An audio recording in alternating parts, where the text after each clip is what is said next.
Good morning. How we doing today? This is James Sweeney, aka SplitSuit. Welcome back to another video.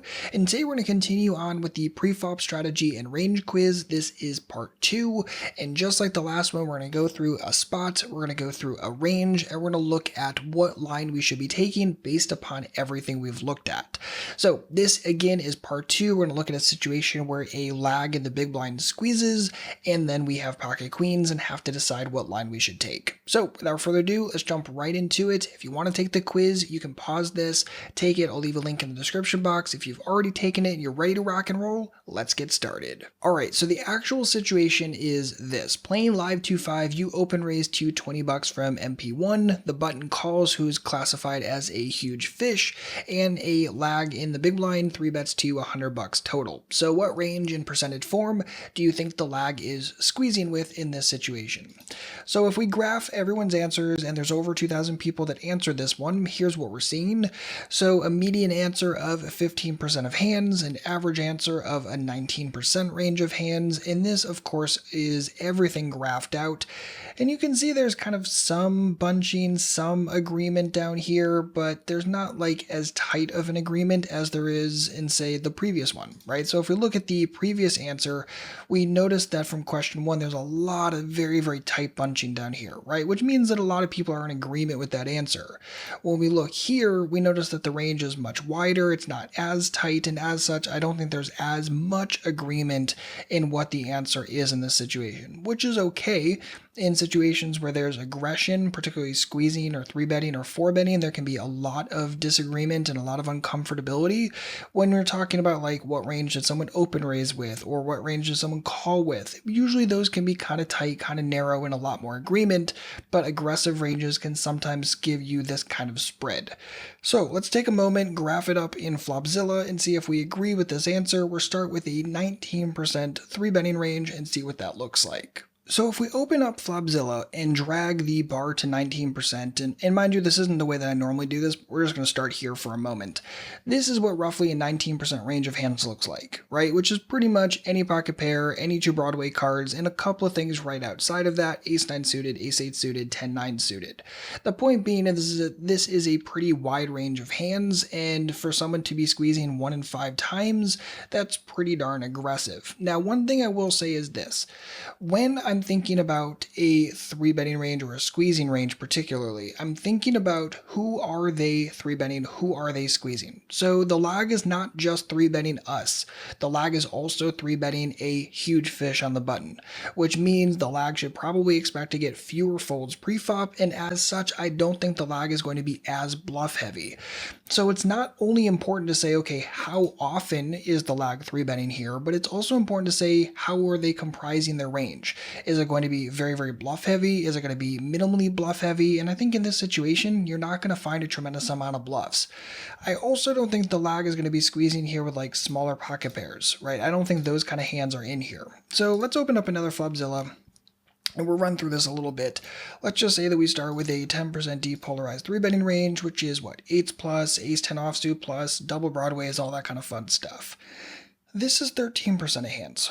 So there aren't really any more value hands we can add, right? Every extra combo we add at this point is going to get weaker and weaker, whether we're adding down to 6s and 7s, whether we're adding to ace-9 and king-10 off, right? Every single combo we add gets weaker. You can't just manufacture more value combos.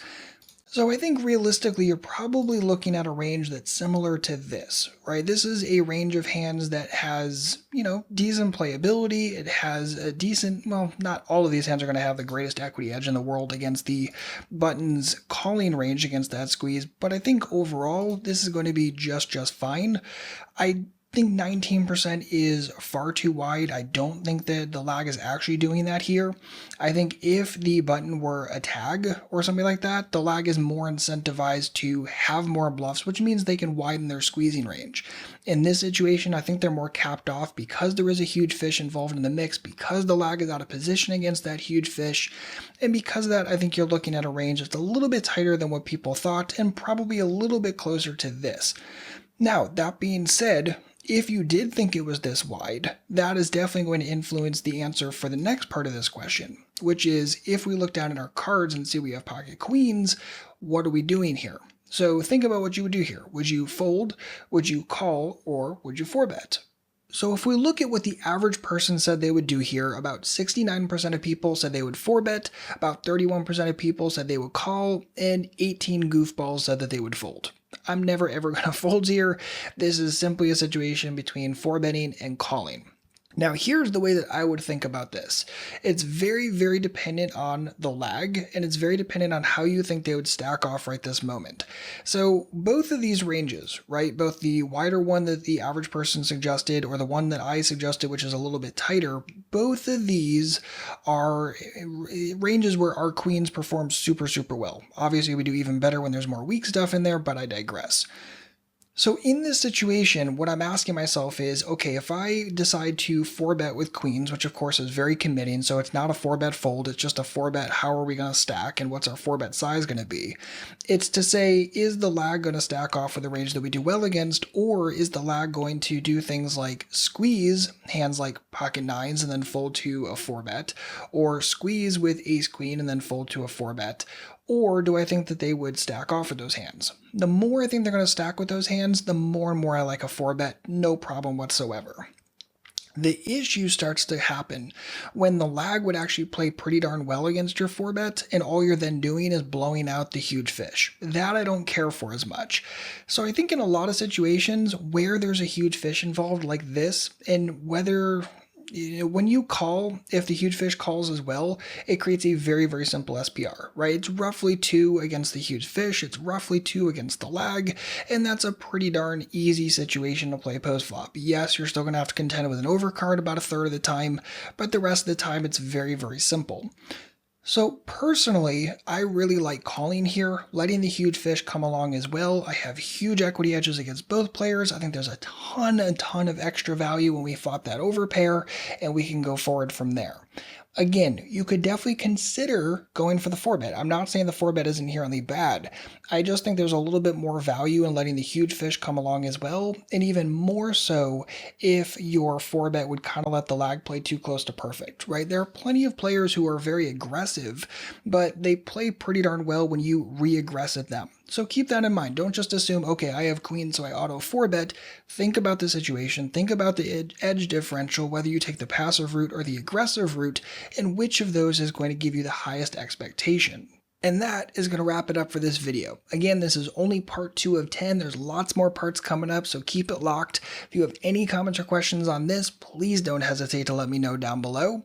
And if you're looking for your next step today, I have an entire article all about understanding 3-bet ranges and really visualizing them in terms of polarized versus depolarized, bluff composition, and what goes into all of that. I show you my process, and I do all of that in a very simple and quick guide and article. I'll leave a link for that down in the description box. And again, if you need anything at all, please don't hesitate to let me know. And if you like these kind of videos, if you wouldn't mind liking the video, wouldn't mind subscribing to the channel, make sure to turn on notifications so you get the next one when it comes out. I would really, really appreciate that. So again, if you need anything, let me know. Otherwise, I'll see you back shortly with a brand new video. And as always, good luck out there and happy grinding.